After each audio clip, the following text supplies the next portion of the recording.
بسم الله الرحمن الرحيم الحمد لله وصلى الله وسلم وبارك على عبده ورسوله ومصطفاه نبينا محمد وعلى آله وصحبه ومن اهتدى بهداه. Assalamu alaikum wa rahmatullahi wa barakatuh, and welcome to Lessons in Fiqh. We have one hadith remaining with us, and then inshallah we will move on to a new chapter. The chapter we're studying is the conditions of Salah. The hadith has the number 179. Who will read it for us? Inshallah. Please. Narrated by Abu Hurairah radiallahu anhu, Allah's Messenger sallallahu alayhi wasallam said, "Kill the two black ones during salat," meaning prayer, the snake and the scorpion. Now this hadith is authentic hadith, and it tells us that it is allowed for us to move during salat. Mustafa, for what? For any necessity. Such as? Carrying a baby. And this hadith? Killing the snake or the scorpion. So this is a necessity. It's not a sign that of your virtue and you're a good committed Muslim, that you're praying and you find a cobra coming, crawling towards you and is about to bite you, and then you're about to bite the dust, and then you say, well, I'm going to continue praying. No, you have to. It's a must that you move and kill it. And scholars say that movements during prayer is divided into 4 types. Fadi? It's divided into 4 types. The first type is the movement that is regarded as a lot and without any legitimate reason. And it's in sequence. And this type of movement, scholars say, nullifies prayer. Can you give me an example, Muhammad? Movement that is a lot, in sequence, and has no legitimate reason. Yeah, like some people used to what I said? Rub their skin. Yeah, rub their skins 2 times, 3 times without any reason. Yeah, but this is not a lot. Now, to say a lot, meaning that, Mustafa? If you run away, for example. If you run away, that's a lot. So if you're praying and then, oops, I forgot the food in the microwave. So you go and move and go to the kitchen and take it off or turn it off and then go back to prayer. Is this acceptable? This nullifies your prayer immediately. If a person answers the phone, talks on the phone, if he takes, and I've seen this, I've seen weird things, people answering the phone during prayer. And some brothers said that they've seen people taking a piece of paper and taking their pen and writing a note while praying because they don't want to forget this thing that just came into the mind. And then they put everything back again. This is a lot of movements that could be considered to be nullifying salat. So this is the first type. The second type, which is moving a lot, but not that much, which makes prayer, the movement itself is not preferable, not recommendable. So you move, but you move slightly, such as the people while praying, some of them play with their beards. So while they're praying, they do this. Or they play with their, what we call shimar, the thing that they wear on their head. So if it was slightly, if you're moving from one position to the other and just fix it, or so it does not bother you, it's okay. But if you're moving it all the time, or some people play with their watches in prayer, and I've seen people, while in prayer, adjust their watches to the clock in the masjid. So the guy says, yes, okay, now we're okay. This is also, though it is movement, but because it's not as much as running away, because it's few movements, it's not recommendable, it's makruh, and it's a sign that your prayer is not complete. The third form of movement, which is considered to be little and scattered and there is a reason for it. So this is permissible. It's not in sequence. You know, you make it once in the first rak'ah, another one in the third rak'ah, and one at the fourth rak'ah. And it's little. It's not as much. So this is okay.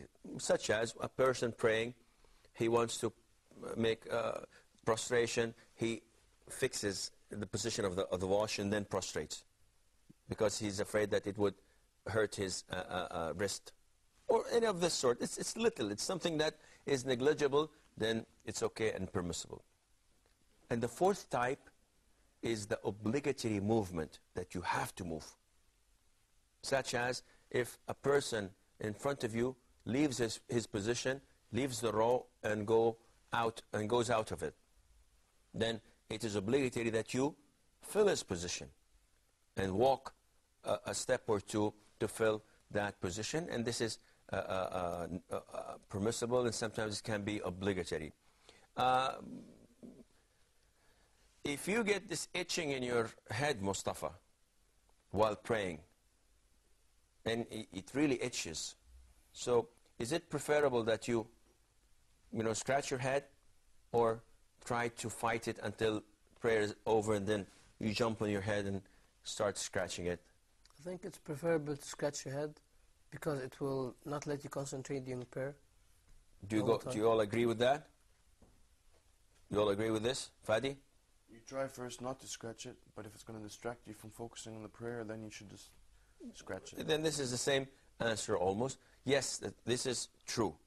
If it's going to distract you, you have to do it. Otherwise, the rest of the prayer you will not contemplate on. And this is exactly as we find in lots of mosques. While we're praying, you hear a mobile phone of one of the brothers going off. So what do we do? And the phone keeps on ringing, and the brother refuses to turn it off or to answer the call. And it stops, and the caller calls again and again and again and again, and throughout the whole prayer, and the phone is ringing. After the prayer, you ask the brother, why didn't you turn it off? He says, I didn't want to move in prayer, and which would void my prayer. Was this right, Noor? No, I think it's, you have to make his mobile off, and after that, because it will disturb itself while praying, and also maybe another. Do you buy this, Abu Malik? Yes, I agree with him on that. You think you should turn it off? If a caller calls, you should turn it off. Well, out of experience, I believe that this is not good. Because no matter how many times you turn it off, he's going to call again because he gets the busy tone. So when you turn it off, he calls again. And when you turn it off, he calls a third time. The best thing to do is to turn it on. So he hears the people praying, and then he realizes that, oh, that's why he can't answer the call. The call. Do you have any remarks? Yes, sir. You just switch it off, switch the whole mobile off. This is possible, but when you have a key lock on with your mobile, this means that you have to take the mobile and see where the key lock is, unlock it, and then turn it off. And this may cause you confusion. But to begin with, the best thing is that to turn off the ringtone before you go in the mosque. Abu Malik? Well, I want to say something that Brother Mustafa said, you can just turn it off. If somebody rings, just turn it off completely. Yeah, well, this is the best thing to do.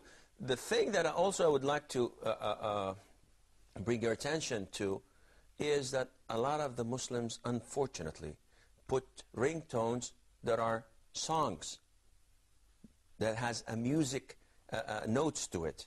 And this is forbidden in Islam. As you know, songs are musical instruments are forbidden in Islam. And this is the direct instructions of Allah Azza wa Jal in 3 verses of the Quran, and the hadith of the Prophet ﷺ as in Sahih al-Bukhari and elsewhere, and also the consensus of the 4 schools of thought. The 4 imam agree that musical instruments are forbidden. And I wonder how people, and where are their minds when they go to the shop and they pay them a certain amount of money and tell them to download this song or that song. What are you trying to signify? Showing off to people that you know these songs? A normal ringtone would do the job. It notifies you that there is an incoming call for you. So one should always try his best to inform people and tell them whenever he hears the mobile going off that this is not permissible. If you have a ringtone that is a song, and especially this happened many times in mosques, while people are contemplating, while people are praying, in the middle of the prayer, you hear this mobile with a sound of a female singer, singing as loud as she can in the middle of the mosque, with a famous song, and everybody in the prayer would immediately click to the song, and instead of saying Subhana Rabbi al-Azim, they would start without intending that. It's not within their control. They start to think about the song during prayer. So imagine how many sins befall on this poor thing who paid his money to get this song downloaded to his mobile. It's a sin, and one should be avoiding it. Brother Mustafa. Okay, does this include or exclude the ringtones that come actually with the standard phones, not the ones you download? No, even those that come with, by default, from the company that manufactured the mobile. There are songs in your mobile. Like in some mobiles you have the bee ringtone, or the mosquito ringtone, or the ring ringtone. This is okay. But if you go to Mozart 40, or you go to the Fifth of Beethoven, or you go on to Bach, or you put Pink or Backstreet Boys or whatever, these are all forbidden. You may not do this because these are musical instruments. What about the Nokia tune, the one that's in the phone itself? It's the same thing. I mentioned this. Anything that has music. But it's not really, is it music? It's music. You can dance to it, can't you? It brings joy to you when you hear a tone that has different tones. This is unacceptable in Islam because it's considered to be music. And Islam tells you music is not allowed at all. Now, what's the wisdom of that? We think we need a whole program to explain to you the dangers of music, but I'm afraid that my cameraman says that we have to take a short break, so stay tuned. Assalamu alaikum wa rahmatullah, and welcome back. Before the break, the brother read to us Abu Huraira's hadith, which said that the Prophet ﷺ said, kill the two black ones during salat, and that is the snake and the scorpion. Now, one of the brothers may come and argue and say, well, the Prophet ﷺ was white and he did not like blacks. So, what do you say to this? Now, is this acceptable in Islam? At all. We have no race segregation, none whatsoever. And we have companions marrying blacks, and blacks marrying from whites, and there's nothing. As long as you say, La ilaha illallah Muhammadur Rasulullah, they're all equal at the sight of Allah Azza wa Jal. And they all, differ depending on the amount of virtue they have in their hearts. So when the Prophet says, ﷺ, kill the two black, this doesn't mean that you go out carrying your 9mm and see one of them homies and pop him, and just kill him. No, this is not acceptable, of course, because the Prophet is not talking about blacks and whites. He's talking about these insects, a scorpion and a snake. And again, the color is not a determining factor, meaning that if I'm praying and I find a white snake coming, said, well, the brother is okay, he's not black. No, you kill the snake. The color is just a general thing. So if you have the scorpions, there are white scorpions, there are yellow scorpions, there are black scorpions. So the color is generally, they are black.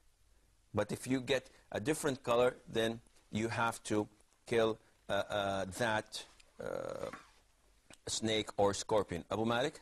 Is there a certain snake or all snakes? Well, at the very beginning, there were all kind of snakes that you may kill. But then this was abrogated by the Prophet ﷺ identifying a certain snake in the house not to kill. But all other snakes, yes, you may kill those. According to what I know, that you may kill all kinds of snakes, except those that in your house. You may not kill them until you notify them. One would say, whoa, notify snakes? You want me to see a snake in my house and say, excuse me, if you please leave the house? Yes, the Prophet says, ﷺ, that there is a possibility that these snakes are your brethren of jinn. So you have to notify them. This doesn't mean that you have to stay in home. You may leave. You may take your children and go. But you have to notify them and give them a notice of 3 days, and then you may do whatever you want if they do not move and come out. The hadith is in Sahih Muslim, where a man was newly wed, and he went out, and he came back home. He found his wife standing at the door, and he was so jealous. He was so angry, and she told him, wait, don't jump to conclusions. There's a snake in my house. So as soon as he went in and saw the snake, he threw the spear at the snake, and the snake jumped at him and stabbed him. And well, it didn't stab him. It bit him, and he died. So the Prophet came and said, that don't kill these awamir in your houses, that live in your houses, until you notify them and give them notice. There are types of snakes that the Prophet said that had 2 dots on top of them, and they are quick to make pregnant women miscarriage, and they can kill with their looks and so on, to be also killed. But according to what I know, all snakes can or must be killed. Mustafa. When you notify the snake, do you say it in a specific language or any language? I don't think that snakes carry language tags saying that this is a French language, so parlez-vous français, or you just notify them, because if they're jinn, they understand your language. So you ask them by Allah, if you fear Allah Azza wa Jal, leave this house. Otherwise, I'm going to kill you. You notify them in this manner. And afterwards, you can do whatever you wish. Any questions, remarks? Yes, sir. Is this like a specification by the Prophet Muhammad ﷺ that you can only kill scorpions and snakes during prayer? Well, that's a good question. That's a very good question. No, this hadith tells you that whatever harms you, you may kill it during prayer. So this is not only scorpions and snakes. So if you get the black widow, the spider, they call what do you call it, tarantula or whatever? I don't know the name. I'm not good with those. I don't want to be. I don't want even to meet them. But if you get one and say, this is not a snake, and it's not a scorpion, well, I don't think I can kill it. No, you have to kill it. You have to squash it if possible. And likewise, if you get a dog with rabies, also is attacking you, no one tells you to stay. Anything that harms you, you have to stay away from it. Mustafa. What about non-poisonous snakes? Do you still have to kill them? Well, apparently, yes. You have to kill them. But I have to also refer back to my references again and check it out with some of the scholars to check their opinions. Because what appears to me that all snakes are to be killed. And if they're not poisonous, you don't know what else they could do. So if an anaconda, the big snake, it's not poisonous, but it can crush a man to death and swallow this man, and it would be good for about, week or 2, and then it moves on. No, I just meant like a small snake, like that doesn't have any that's poison. A worm. It doesn't do anything. Like, it doesn't harm. A peaceful snake, A baby snake. or a baby snake, or what I think that it's all harmful, and it all does bad things to you. So if we have an order to kill scorpions and snakes, the Prophet ﷺ did not identify which snakes to be killed, so we should kill them all. It's exactly like killing mice. You have to kill mice, but nowadays we get people with hamsters, and they buy them and they wash them, and put shampoos on them, they put them in nice cages, they feed them, the small white rats and so on, and they think that's good. No, it's not. All rats are to be killed because the Prophet told us ﷺ, that they would burn your house. They go and they take any piece of cloth and they go into anywhere that there is fire and they light this piece of cloth and they move on and burn the whole house. This is what the Prophet said ﷺ. So apparently that you should kill all types of snakes unless there's another hadith that tells us no, not all of them. Because at the very beginning, when the Prophet migrated to Medina ﷺ, he ordered the companions to kill all dogs. This was at the very beginning. So they started killing all the dogs. Now, the dogs are usually najis, impure, but there are things that you may use them for. It's permissible for you to keep dogs in the case of? Yeah, in the case of that fear of enemy. Not the fear of an enemy, to guard. Oh yeah, for guarding. For guarding. Okay, what else, Mustafa? For hunting. Hunting, and what else? Agriculture, like for the plantations. Any the farm? On the farm. The dog's farm? No, I like to guard, to safeguard your farm, to safeguard your crops, yes, and to safeguard your cattle, sheep, as a German Shepherd, and this is called German Shepherd because it's known to accompany sheep and so on. So this is permissible. So at the very beginning, the Prophet came and said, kill them all. And then this was obligated. And the Prophet told them, do not kill the dogs except the black dogs that has 2 white spots or yellow spots on his head, because this dog is a devil. So black dogs are to be killed. It's permissible. Normal dogs, no, you have to leave them.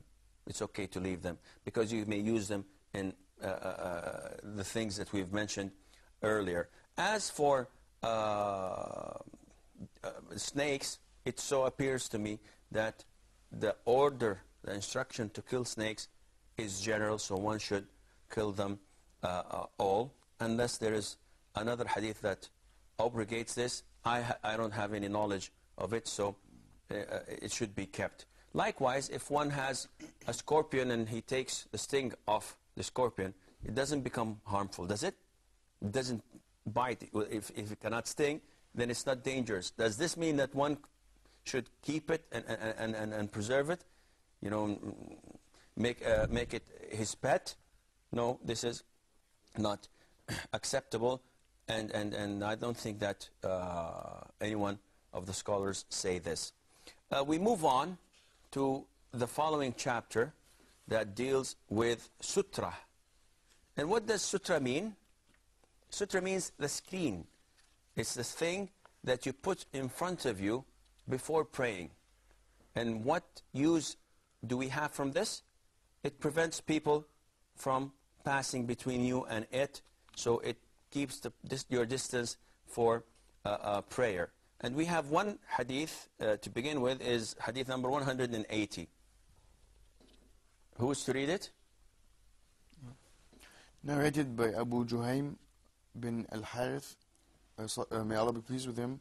Allah's Messenger ﷺ said, if the person who passes in front of another person in prayer knew the magnitude of his sin, it would have been better for him to wait for 40 than pass in front of him.